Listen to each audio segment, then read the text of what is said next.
Gusto niyo bang malaman kung saan may bagsak presyong mga bilihin? Sa taas ng presyo ng mga bilihin ngayon, saan nga ba aabot ang 1,000 piso mo? Kaya ang mga netizen, kanya-kanyang labas ng hinaing sa social media. Ang 1,000 piso raw kasi sa grocery, mabibilang lang sa iyong mga daliri ang mabibili. Awit mga bes! Pero kalma, may good news. Dahil may nahanap kaming pamilihan na pwede kayong mamili kahit tight ang inyong budget. Lalo na yung bagong item. Kumbaga, hindi sila nauubusin ng bagong nilalabas ng paninda. Kaya excited ako pumunta dito. Kaya itong si Aling Susan, abang na kung saan niya ito pwedeng puntahan. 4 kami sa pamilya ngayon na magkakasama. Hindi ko ma-budget yung pamili ko. Kaya nga gusto kong maghanap ng pamilihang mura para makatipid ako. We got you, Aling Susan! Dahil ang 1,000 piso mo, malayo ang mararating sa bodegang ito. Kung saan ang mga paninda, bagsak presyo. Welcome to Bodega ni Tatay. Etong bodega, anak, nagsimula sa isang maliit na kariton lang, taong 2019. Ang bodegang ito, matatagpuan sa Barangay Putatan sa lungsod ng Muntinlupa. Pero hindi raw ito basta bodega ha. Isa itong malaking supermarket na bagsak presyo ang mga bilihin. Paano ba naman kasi, konting halaga lang daw ang ipinapatong nila sa presyo ng mga ito. So Alvin, paano mo nakuha itong ideya na magkaroon ng bodega para makatulong? Nung inumpisahan ko po yung bodega, panahon po yun ng pandemic. Nung mga time na yun, marami po akong nakikita na gumagawa ng mga community pantry nung panahon na yun. Kumikita ba kayo rito? Opo ma'am, kumikita Meron naman ba? po. Kahit bagsak presyo yung mga goods nyo? Kahit po sa bagsak presyo at maliit na tubo na ginagawa ko sa ating tindahan, kumikita naman po siya kung mabilis din po siyang nauubos.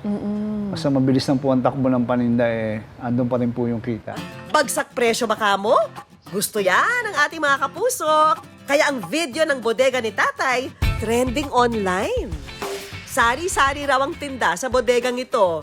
Tatay, pa-flex naman. Dito anak, meron tayo ritong mga dilata. Yan. Meron tayong mga Korean luncheon meat.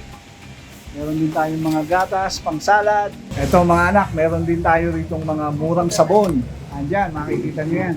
10 piso lang ang isa niyan. Sa dulo naman, nandun ang ating mga diaper para sa mga mamshi. Para sa inyong mga baby, andyan ang mga murang diaper natin. Sa murang araw ng bilihin dito, ang mga parokyano napapasugod sa bodega. O teka, hindi pwedeng kayo lang. Si Aling Susan din daw, ready nang mamakyaw. Pinakamalakas uminom ng swimming. Samantala, may kwento raw si Tatay Alvin na hindi alam ng kanyang mga parokyano. Bago raw kasi niya naipundar ang negosyo, nagsimula rin siyang walang-wala. Ang aking pangunahing hanap buhay noon mamasukan bilang isang construction worker. Tao po, basura. At pati nga raw ang pagpapahinante sa truck ng basura, hindi raw niya pinalagpas. Yung bigat ng trabaho, hirap ng buhay na pinagdaanan ko nung mga panahon na yon, siyang nagbigay ng inspirasyon sa akin para magsikap sa buhay na kinalalagyan ko ngayon. Dito raw siya nagsimulang mangarap para sa pamilya at naisip na mangibang bansa. Pero sa una niyang subok, nabiktima pa ng peking agency. Pero ang pangarap para sa pamilya, hindi raw niya sinukuan. Thank you, Lord.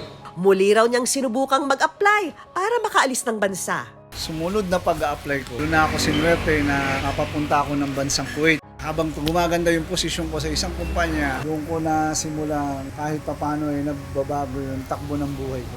Naging OFW si Tatay Alvin sa loob ng 19 na taon. Pero kung siya raw ang tatanungin, wala pa rin tatalo sa buhay na kapiling ang pamilya. Saan pa nga ba, kundi sa Pilipinas?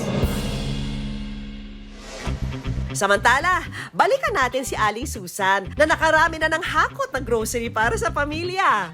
Makatipid naman kaya siya? Ay, 12 lang.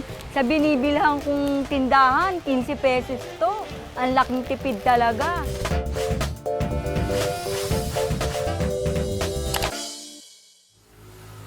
Si Aling Susan, eto't nagulat. Malayo pa. Malapit na.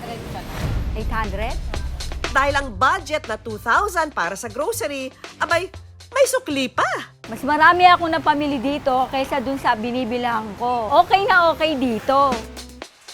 Si Tatay Alvin, masaya raw na makatulong sa mga kapwa Pilipino. Balak nyo bang mag-expand pa para mas marami pa kayong pamilyang matulungan?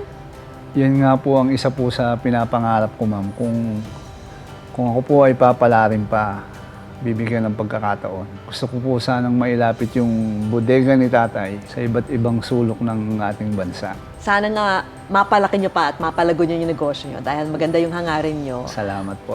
at fulfilling pa sa inyo. Salamat po, ma'am. Thank you, Ra Alvin. Maraming Welcome salamat. Po. Salamat po. Thank you. Thank you, ma'am.